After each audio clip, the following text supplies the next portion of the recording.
Goeiemôre familie, dit is lekker om saam met julle te kan wees. Dit is so 'n wonderlike oomblik. My naam is Rudo, vir die van julle wat my nie ken nie. Welkom aan ons besoekers vanoggend. Met die toewyding vanoggend, wat 'n spesiale oomblik en is lekker om saam met julle te kan wees. Ek is een van die pastore ouderlinge in die gemeente en 'n wonderlike voorreg om die woord met julle te kan deel. Voordat ek met julle gaan in die woord ingaan vanoggend, ons het môreoggend ry ons span op uitreik Adelaide toe. En so ek wil vra of ons span miskien is die van julle wat hier is, dan kan julle hier by my kom staan.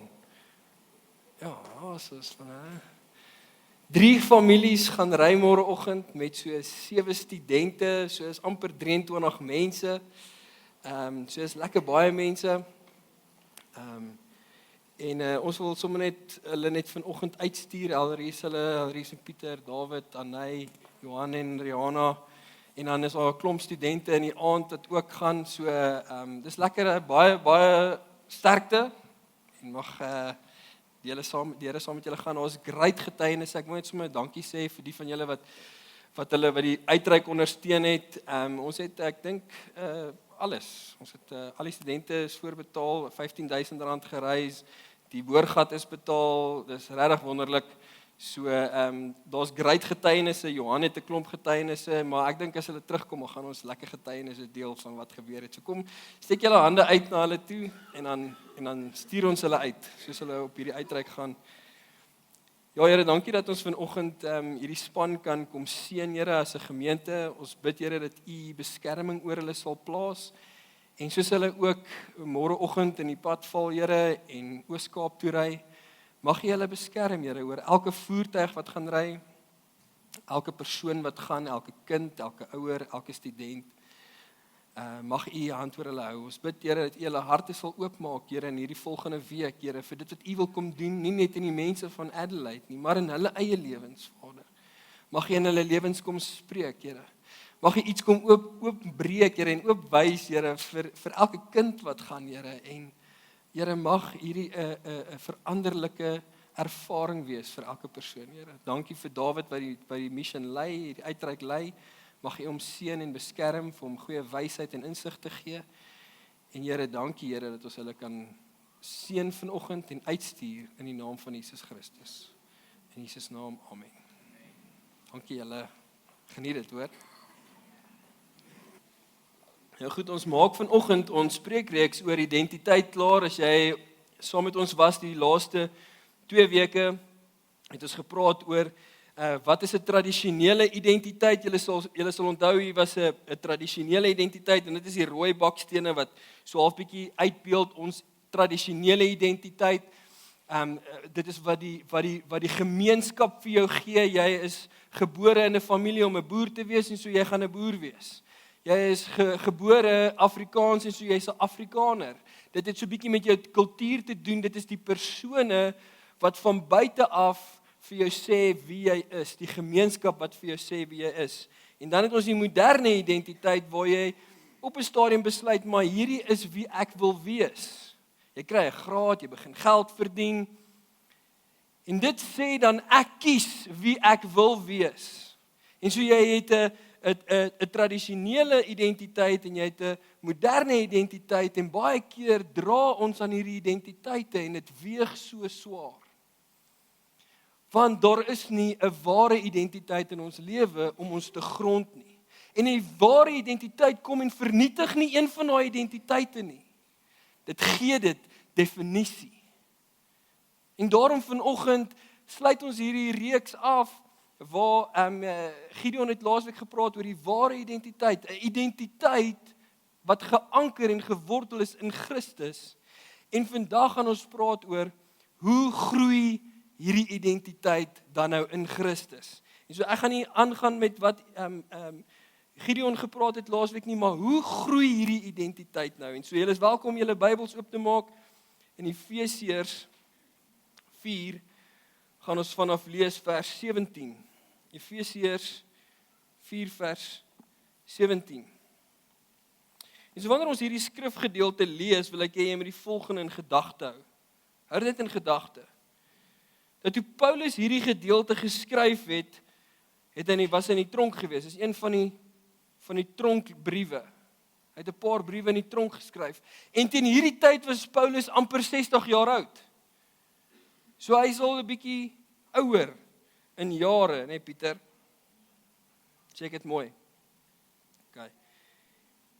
En teen daardie tyd het hy al vir Jesus 25 tot 30 jaar gevolg. Is daar enigiemand hier wat al vir Jesus vir meer as 30 jaar volg? Volg. Meer as 30 jaar? Wow, kyk, né? OK. Volg vir Jesus al meer as, is daar enigiemand wie se vrou meer as 30 is? Ja, jy moet die hand nou opsteekie. Jy moet die hand nou opsteekie. Jy hou vir hom daar. En so hy skryf hierdie gedeelte aan medegelowiges wat volgelinge van Jesus is en party van hulle is volg vir Jesus al vir 5 jaar. Party van hulle volg Jesus al vir 23 jaar. Party van hulle volg Jesus al miskien ook vir 30 jaar. Party van hulle volg vir Jesus miskien nog net vir 2 maande. Of party van hulle volg dalk vir Jesus nog net vir dae lank. En so hy skryf aan medevolgelinge van Jesus vanuit die tronk. Maar Paulus is op hierdie stadium al 60. En hy volg Jesus al 'n geruime tyd. En so hy skryf in Efesiërs 4 vers 17. Gaan ek vir ons lees hier uit die Bybel uit. Daarom sê ek met God se gesag, moenie langer soos die nie-Christene lewe nie. Wat hulle uitdink is niks seggend. Hulle verstand is verduister. Omdat hulle luister onkundig is en onwillig is om tot bekering te kom. Ken hulle nie die lewe van God wat God gee nie, omdat hulle nie omgee vir wat reg of verkeerd is nie. Gee hulle self oor aan losbandigheid en beoefen so geregtelik elke vorm van onreinheid. Vers 20. Maar dis nie hoe julle Christus leer ken het nie. Julle het tog van hom gehoor.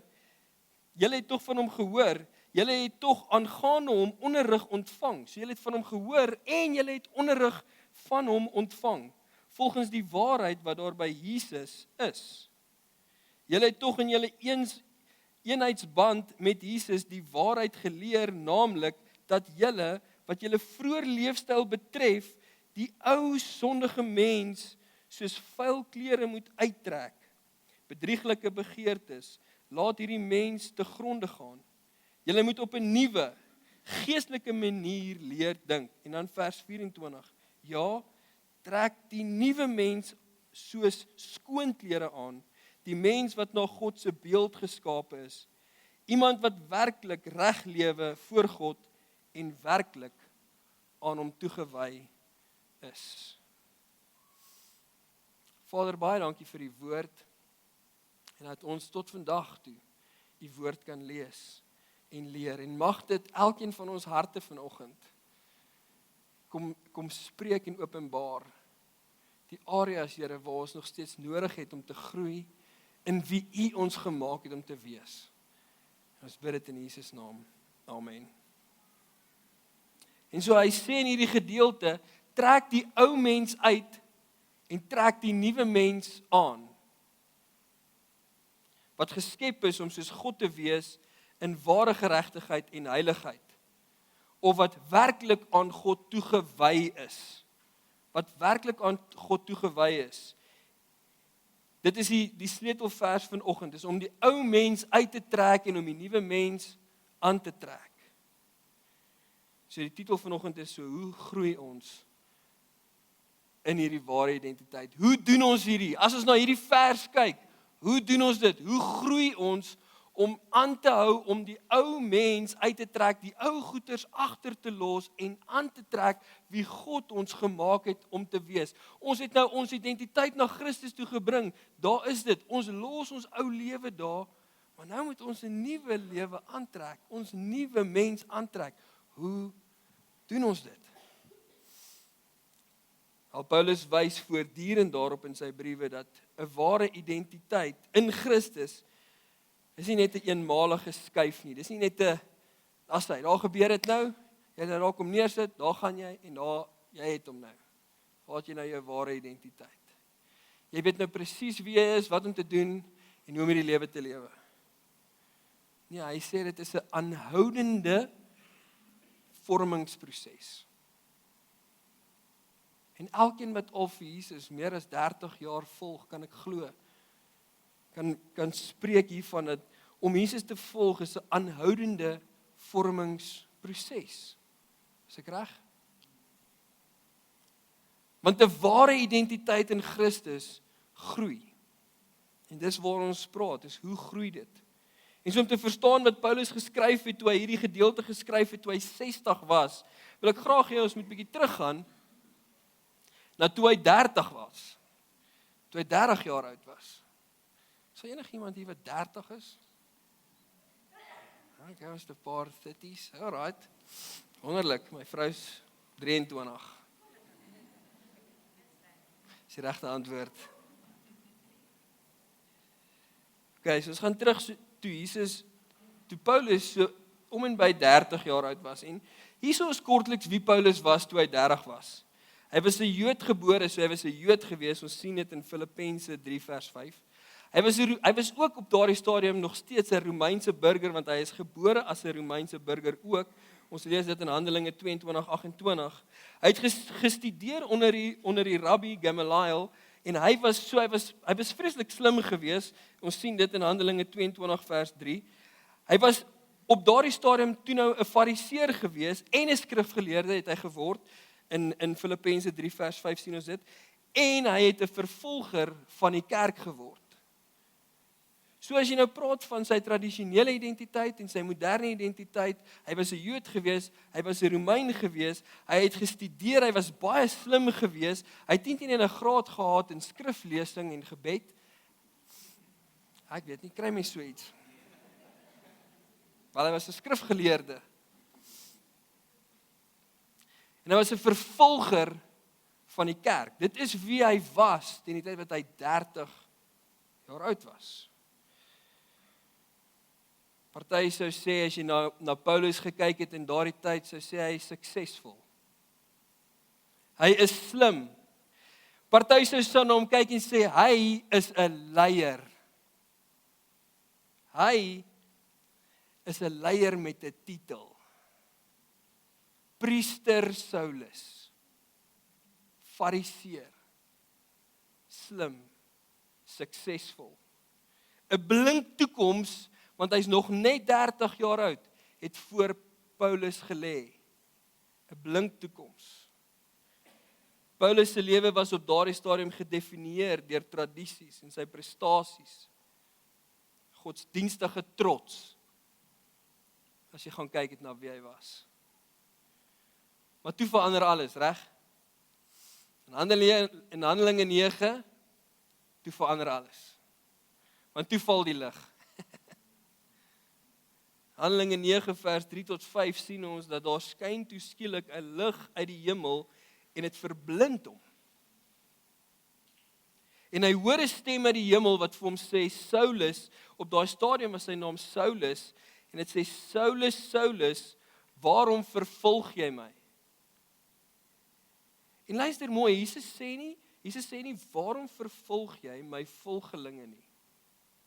Hy sê, waarom vervolg jy my? Paulus word fisies blind in daai oomblik om te sien hoe geestelik blind hy was.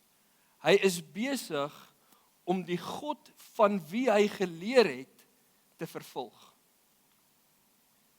Hy is besig om te beklei teen God, 'n skrifgeleerde, 'n priester, 'n suksesvolle man, is besig om teen God te beklei.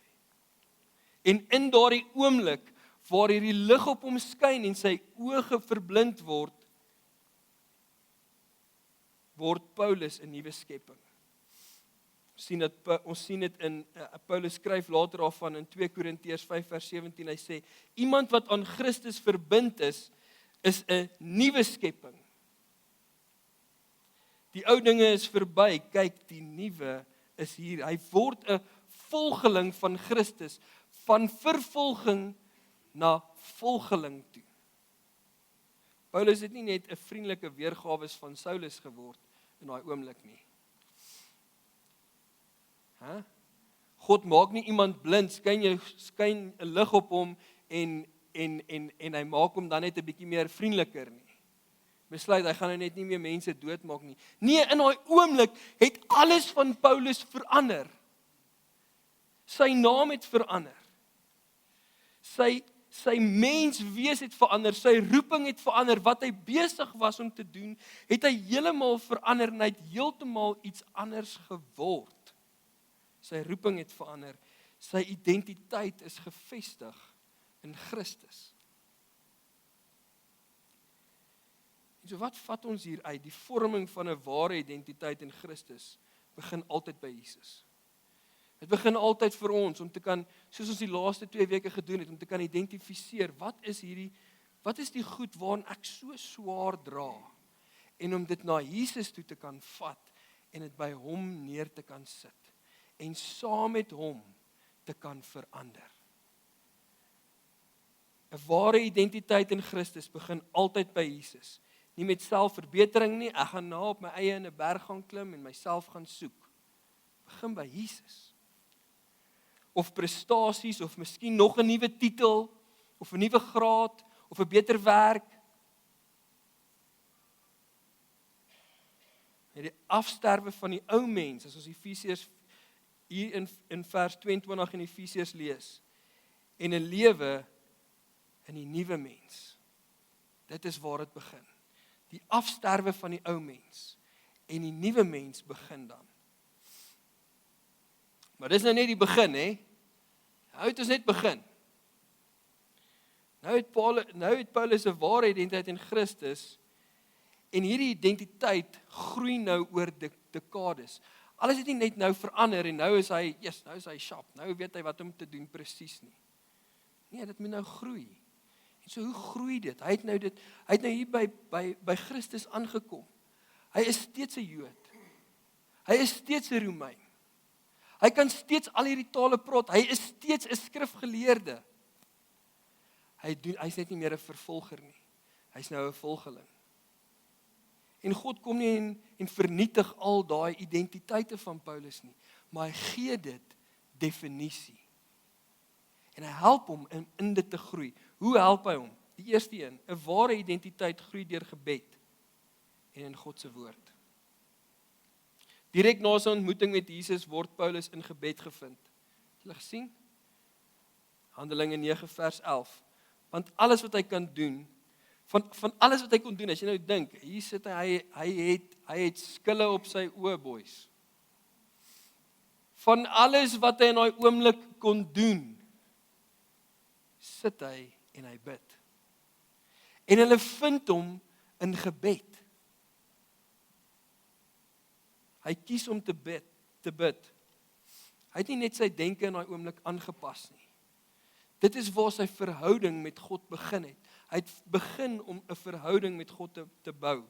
Deur te bid van die begin af, wys hy hoe belangrik gebed is om in Christus te bly. Nou kyk hierso, 10 jaar later van hierdie oomblik af, toe is Paulus nou omtrent 40 jaar oud, skryf hy, toe hy die brief aan die Tessalonisense skryf, 5 vers 17 sê hy, bid sonder ophou. Hou aan om te bid. Dit vorm jou identiteit. Nog 10 jaar later, toe Paulus 50 is, skryf hy die brief aan die Romeine. In hoofstuk 12 vers 12 sê hy, volhard in gebed, hou aan om te bid. Dit is nie asof dit iewers ter opgehou het, dit in daai oomblik het hy gebed, en daar het dit nou gebeur, en daar het dit op nie. Hy skryf 20 jaar later, skryf hy steeds, hou aan om te bid. Hy skryf 25 jaar later, toe hy die brief aan die Kolossense skryf, 3 vers 16 sê hy, laat die woord van Christus ryklik in julle woon. 55 jaar oud. Nou volg hy al vir Jesus vir 25 jaar. Hy sê, laat die woord van God ryklik in julle woon. 'n Volger van Jesus. En teen hierdie tyd is Paulus nie meer net 'n student van die skrif nie, nê? Teen hierdie tyd is hy ook 'n skrywer van die skrif. Teen hierdie tyd het hy nie net probeer om die skrif beter te leer ken en mense te help om nie te doen wat die skrif sê, om amper in reëls nie. Hy word 'n skrywer van die skrif. Hy is amper 62 teen hierdie tyd. En hy leer vir Timoteus in sy heel laaste brief dat die hele skrif deur God gegee is. En dat ons dit reg moet verduidelik. En jy sien dat deur Paulus se lewe het hy aanhou om te bid. Hy het aangehou om die woord van God in sy lewe in te bou, want dit is wat hom definieer wie hy is. Hy het verander van 'n vervolger na 'n volgeling toe. En so 'n ware identiteit in Christus word gevorm deur waarheid, vriende. En waarheid word gevind in skrif en in gebed. Gebed verbind ons aan God se teenwoordigheid en skrif openbaar God se waarheid. Dit is so belangrik vir ons om te bid en om God se woord te lees. Wat het nog Paulus se identiteit laat groei? 'n Ware identiteit groei deur om gedoop te word. Na sy bekering word Paulus onmiddellik gedoop. Ons sien dit in Handelinge 9 vers 18.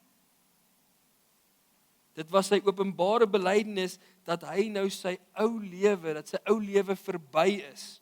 En 20 jaar later, kyk hierso, 20 jaar later lig Paulus steeds die belangrikheid van die doop uit. Hy hou aan om te skryf, soos wat hulle bedien, kom hulle by mense en hulle doop mense en hulle help mense om te verstaan dat wanneer jy gedoop word, groei jou identiteit in Christus. En 20 jaar later skryf hy steeds in Galasiërs 3 vers 27, want julle almal wat in Christus gedoop is, het Christus aangetrek. In Romeine 6 vers 4 verduidelik Paulus dat deur die doop is ons saam met hom begrawe as mense wat deel in sy dood. Ons is begrawe in ons ou mens. En nou kan ons net soos Christus wat deur 'n heerlike magsdaad van die Vader opgewek is, ook 'n totale nuwe lewe leef. Hy help ons om te verstaan dat deur die doop gaan ons dood. En ons lê ons ou lewe neer en ons staan op in 'n nuwe lewe. En ons identiteit word gevorm in daai oomblik. Die doop simboliseer dat jy met Christus gesterf en aan die ou lewe en saam met hom opgestaan het in die nuwe lewe. Hier is 'n sigbare aksie wat ons laat onthou wie ons behoort te wees. Die doop sê jy is nie meer wie jy was nie. Jy is nuut gemaak. Dan 'n ware identiteit groei deur Christelike gemeenskap, vriende. Paulus se nuwe identiteit in Christus is binne die gemeenskap van gelowiges gevorm. Toe Paulus vir die eerste keer probeer het om by die disippels in Jerusalem aan te sluit, was hulle bang vir hom. Weet julle hoekom? Want hy het hulle doodgemaak. Die vorige dag nog. So toe hy daar aankom, toe kon niemand verstaan, hoekom is hierdie ou nou hierso nie? Hy gaan ons doodmaak. Hulle was bang vir hom gewees. Maar Barnabas moes hom na die apostels toe vat en sê, hierdie persoon is nou 'n volgeling van Jesus. Daar het iets gebeur op die pad na Damaskus. God het aan hom verskyn en hy het 'n openbaring gehad en hy wil deel wees van die samesyn van die gelowiges.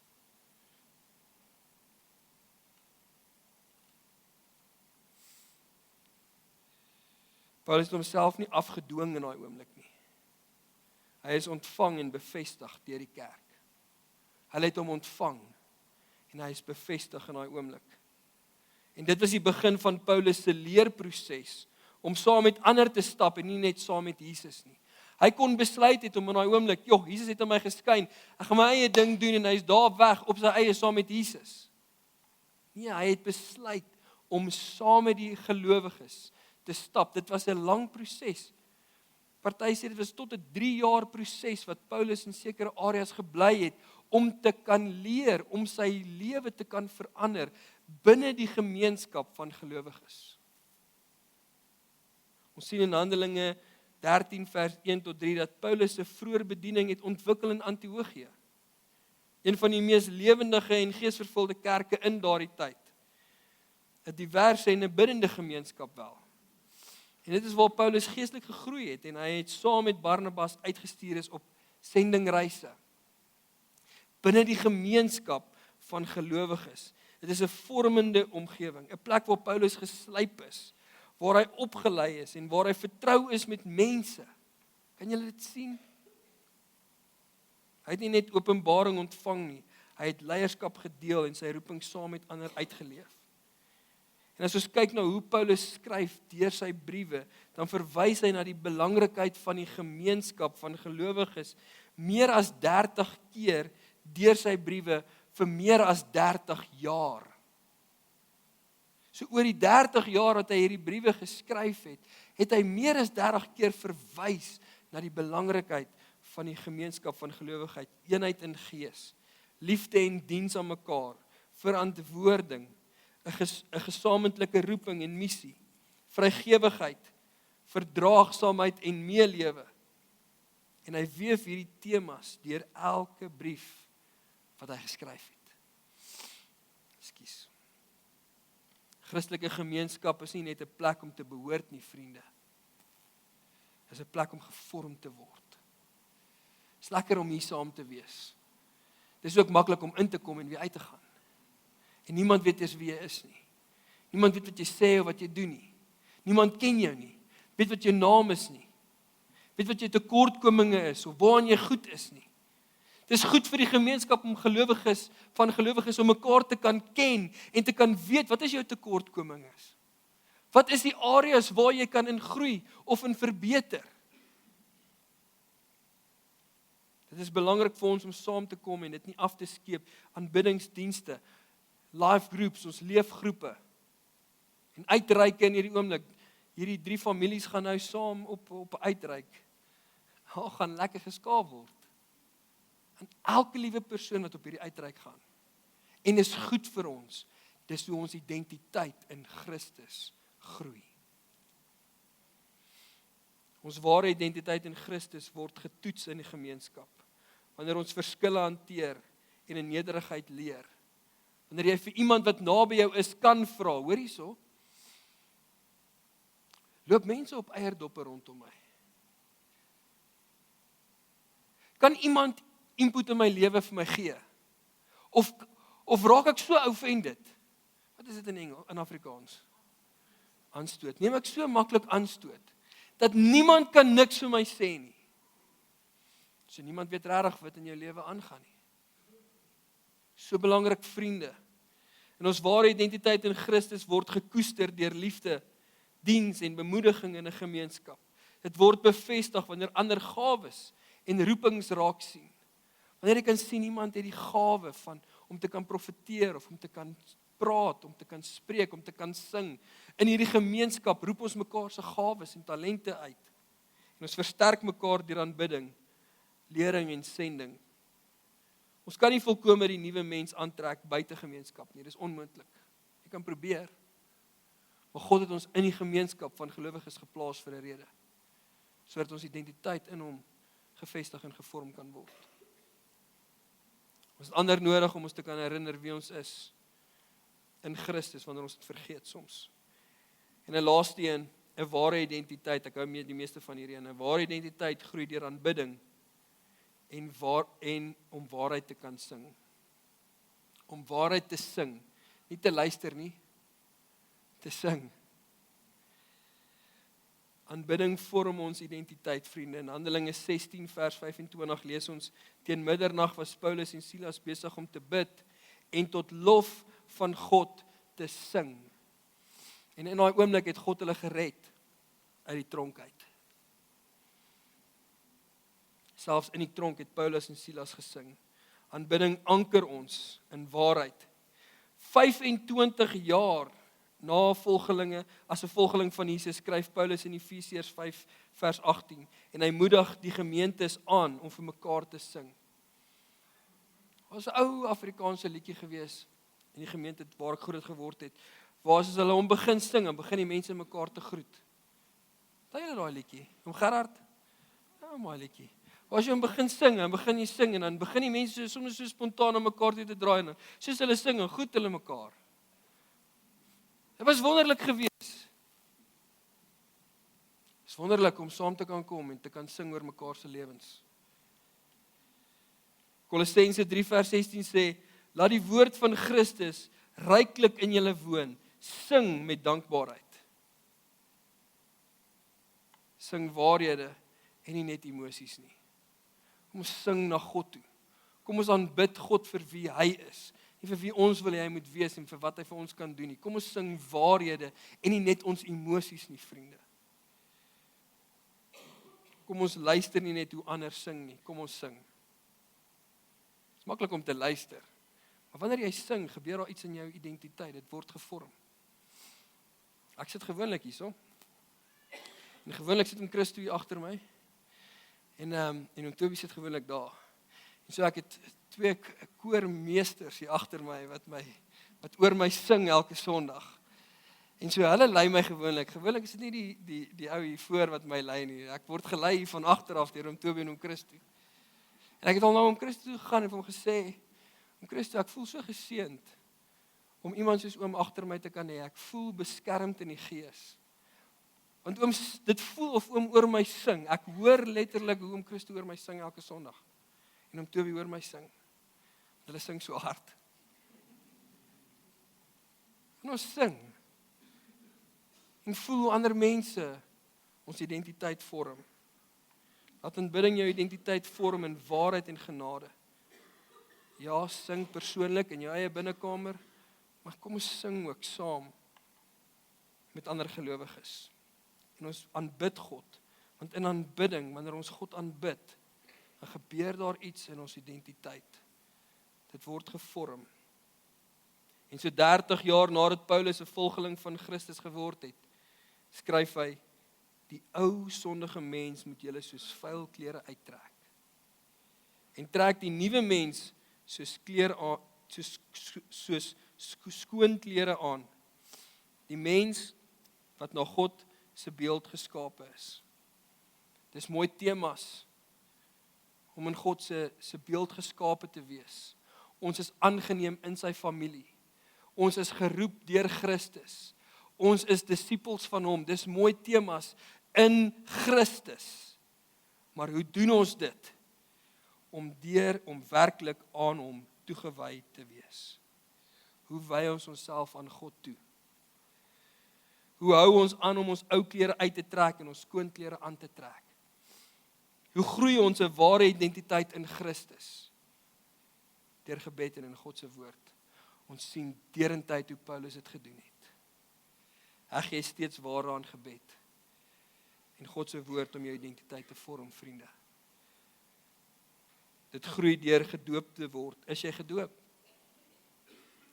Is jy al gedoop? Kan jy met ons kom praat as jy wil gedoop word? Dit groei deur 'n Christelike gemeenskap rondom jou as jy deel van 'n gemeenskap van gelowiges wat insette in jou lewe het. En dit groei deur aanbidding en waarheid te sing. Glo jy vandag dat jou identiteit gevorm kan word deur te sing en God aanbid vir wie hy is? Jy moet net vir 'n oomblik by jouself na hierdie kyk. Vir jouself vra, waar is jy? Nou gaan die band vra om vorentoe te kom en ons gaan 'n laaste lied saam sing. Maar voordat ons dit gaan sing, wil ek hê jy moet net 'n minuut vat.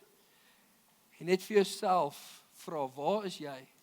As jy na daai kyk, as jy vra hoe, ek wil graag hê my identiteit in Christus, ek wil hê dit moet groei. Waar is jy in gebed en in God se woord? Wat glo jy oor die doop? Is jy in Christelike gemeenskap?